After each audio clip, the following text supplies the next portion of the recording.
Hello everyone, I am Deep Patel from the Department of Mechanical Engineering. As you all know, we were discussing about the chapter number 6, that is the boiler. And in our last lecture, we have discussed about the basic definition of boiler, then we have discussed about the classification of boiler, then we have discussed about the difference between the fire tube boiler and the water tube boiler. After that, we have discussed about the essential requirements for the good boiler. Okay, now in this lecture, we will discuss about the basic parts of the boiler and then we will discuss about the Cochran boiler. Okay, so let us start with the basic parts of the boiler. Okay, so first of all, the first part is the cylindrical shell. Okay, so we can say that it is the cell in which the different parts of the boiler are enclosed and which the different mountings are fitted. Okay, so we can say that in the cylindrical shell we will fit different mountings like the pressure gauge, the steam stop valve, the blow off cock, the water level indicator. All these components will be fitted into the cylindrical shell. Okay, now our next component is the grate. So what is the grate? We can say that the grate is the platform over which the fuel will be burned. Okay, so for the combustion of the fuel we have to provide some platform over which we are going to supply the coal. Okay, after that we will supply oxygen and the heat to burning the coal. Okay, so we can say that the platform over which the combustion is takes place, that is known as the grate. Okay, now our third component is the furnace. So what is the furnace? We can say that the furnace is the place where the combustion is taking place, or we can say that the furnace is the place in which the fire gases are generated because of the combustion of fuel. Okay, so that place is known as the furnace. Now our fourth part is the ash pit. We know that after the combustion of the coal, the ash is generated. So to collect that ash, we need one rectangular box. That box is known as the ash pit. So after the combustion of coal, the ash is generated that can be collected into the ash pit. Okay. Next is the smoke chamber or the smoke box. So we can say that the waste gases are collected in the smoke chamber and then it is released to the chimney.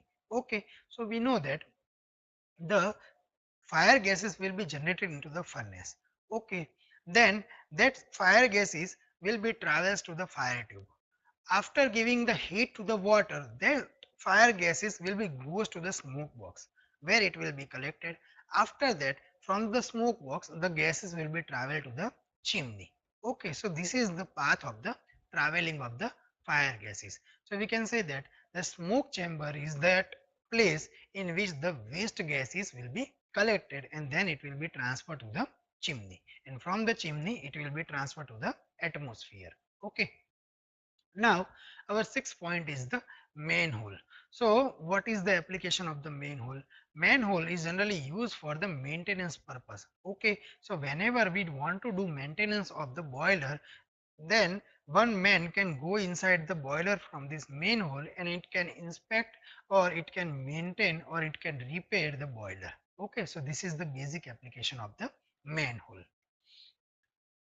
Now, our next part is the hand holes. So generally this hand holes is provided on the shell to give the easy access of the purpose of the cleaning and the maintenance of the water tubes. Okay, we know that in the water tube boiler the salt deposition is occurs inside the tube.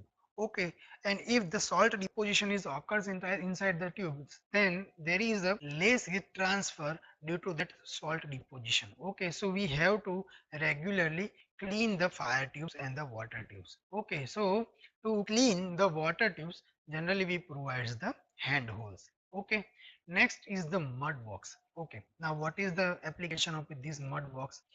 Generally we know that there will be some mud and impurities will be present inside the water. Okay, now when we heat up the water, that impurities and mud will be collected at the downward position. So the mud box will be help to collect that impurities and the muds which is present inside the water. Okay, so we can say that mud box will collect all the impurities which is present in the water. Generally, this mud box is fitted at the bottom of the barrel or the shell. Okay, and then these impurities are removed time to time with the help of the blow off cork. What is the meaning of blow off cork? That we will discuss when we will discuss about the mountings and accessories of the boiler. Okay. Now, our ninth part of the boiler is the steam collecting pipe or the anti-priming pipe. Now, what is the meaning of anti-priming pipe and what is the benefit we can get from this anti-priming pipe? Now, we know that when we heat up the water, the steam is generated. And in the chapter number 4, we have discussed about the various types of the steam like wet steam, dry saturated steam and the superheated steam. Now, we know that to rotate the turbine, generally we need superheated steam or the dry steam. Okay. Now, when we heat up the water, the wet steam can be generated, and if that wet steam is supplied to the turbine, then there is a possibility of the corrosion and the wear of the turbine blade. Okay, so from the wet steam we have to remove the water particle and we have to make it dry. Okay, so to remove the water particle from the wet steam, we are using the anti-priming pipe. So this is the basic application of the anti-priming pipe. Okay. Next, we will discuss about the Cochrane boiler. Okay, so here, first of all, we will discuss about what is the meaning of Cochrane boiler. Then we will discuss about the characteristics of the Cochrane boiler. Then we will discuss about the specification of Cochrane boiler. And after that, we will discuss about the advantages and the disadvantages of the Cochrane boiler. So let us start. First of all, what is the Cochrane boiler? So we can say that the Cochrane boiler is the modification of the simple vertical boiler. Okay, here the Cochrane boiler, we can say that it is the vertical boiler. Okay, so the axis of the boiler will be vertical. Second is it is the fire tube boiler. So when we will discuss the construction and working, we will discuss that in the Cochrane boiler the flue gases will be travel inside the tubes, so it is called the fire tube boiler. Third type of the characteristics is that the number of tubes are more, so we can call it as a multi-tube boiler. Okay, so there will be a number of fire tubes that we will discuss. Next, it is the natural circulation boiler. So here we do not need any type of the external force or we do not need any type of the external device like pump to circulate the water. Okay, so we can say that it is the simple natural circulation boiler. Okay, we can here use solid as well as liquid fuels. Okay, now various specification of the boiler are like this. Generally, the shell diameter is 2.75 meter, the height is 5.75 meter, working pressure is 6.5 bar, steam capacity is 3500 kg per hour, and it can be maximum up to the 4000 kilogram per hour. Generally, the heating surface area is 120 meter square. So these are the characteristics and the specification of the Cochrane boiler. So let us start the construction and working of the Cochrane boiler. So this is the simple figure of the Cochrane boiler. Here you can see there are more number of parts. Okay, so we will discuss about the each and every components one by one. Then we will discuss about how the flue gases will be travel inside the Cochrane boiler and how the water will be circulated inside the Cochrane boiler. Okay, so we will start from the bottom. Here in the bottom you can see there is one grate, and above the grate there is a firebox. This black color box is the firebox. So above the grate we are going to supply the coal or the fuel. Okay, now in the firebox the combustion will be takes place, and after the combustion the flue gases will be generated. Now this flue gases will be travel from the firebox to the combustion chamber. Okay, now there are black color tubes. These black color tubes are the fire tube in which the flue gases will be travel. Now here you can see here is the smoke box. Okay, so we know that the smoke box is used to collecting the flue gases. Okay, so this is the smoke box. Above the smoke box there is a chimney. Chimney is used to remove the flue gases to the atmosphere. Okay, now here you can see there is above the shell there is two type of the valve. Okay, first is the steam stop valve and second is the dead weight safety valve. Now steam stop valve is used to supplying the steam to the turbine. Okay, so the steam which is generated inside the boiler can be supplied to the turbine with the help of this steam stop valve. And second is the dead weight safety valve. The safety valve is used for the safety purpose. Okay, when the pressure inside the boiler is exceeding to the maximum pressure, then we can use this type of the safety valve, so the chances of the explosion can be minimized with the help of this safety valve. Okay, now in the left hand side you can see there are many number of components. The first component is the pressure gauge. Okay, so generally the pressure gauge is used to measure the pressure of the steam. Now below the pressure gauge there is a manhole. We know that the manhole is used to maintain and the inspection purpose. Now below the manhole there is a feed check valve. What is the application of feed check valve? Feed check valve is used to supply the water inside the boiler. Now below the feed check valve there is a water level indicator.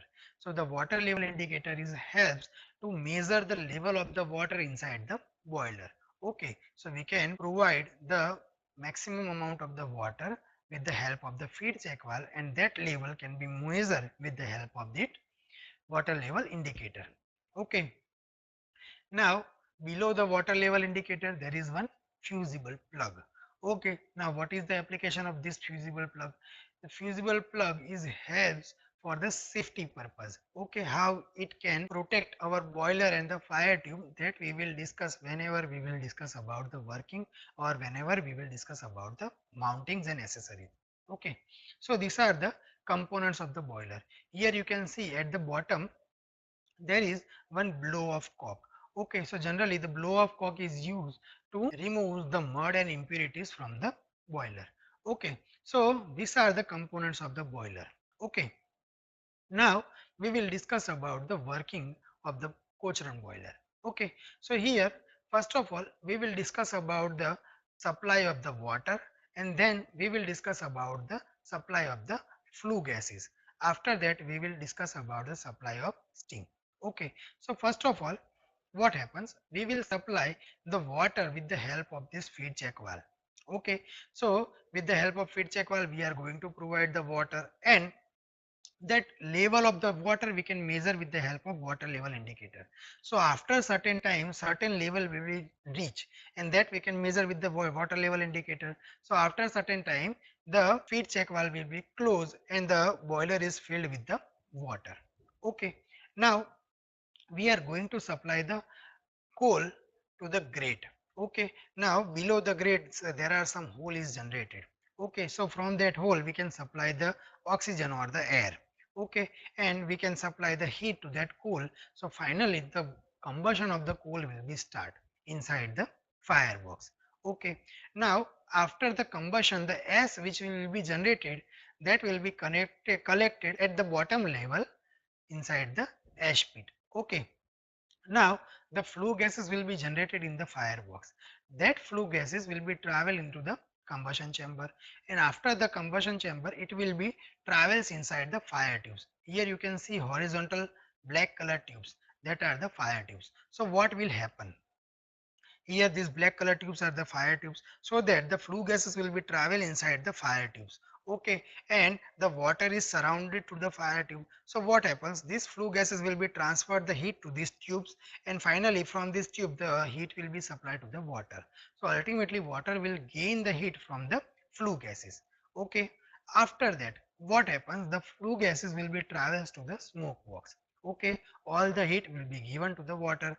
So finally that will collect inside the smoke box. So generally we called it as a waste gases. Okay, so these waste gases are collected into the smoke box, and from the smoke box it will travels to the chimney. Now after getting the heat from the fire tube, the water will be gradually converted into the steam. So first of all it will converted into the wet steam, and then if we heat up the wet steam, then it will be converted into the dry steam, and finally it will be converted into the superheating steam. Now here the anti-priming pipe is fitted. So what is the application of this anti-priming pipe? Anti-priming pipe is collects the water particle from the wet steam. Okay, so the steam which will be supplied from this steam stop valve will be the dry steam. Okay, so at the final position what we will do? We will supply the dry steam from the steam stop valve to the turbine, and ultimately the turbine will be rotated and it will produce the electricity. Okay, so this is how the Cochrane boiler will works. Okay, so all the description is given here about the construction of the Cochrane boiler. So we can say that it consists of the cylindrical shell or the hemispherical firebox. Okay, the top of the shell is having the hemispherical shaped crown. Okay, now this hemispherical crown of the boiler gives good strength which can be used for the high pressure inside the boiler.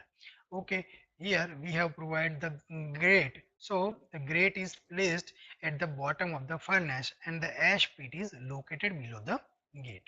The furnace and the combustion chamber are connected by the short flue pipes.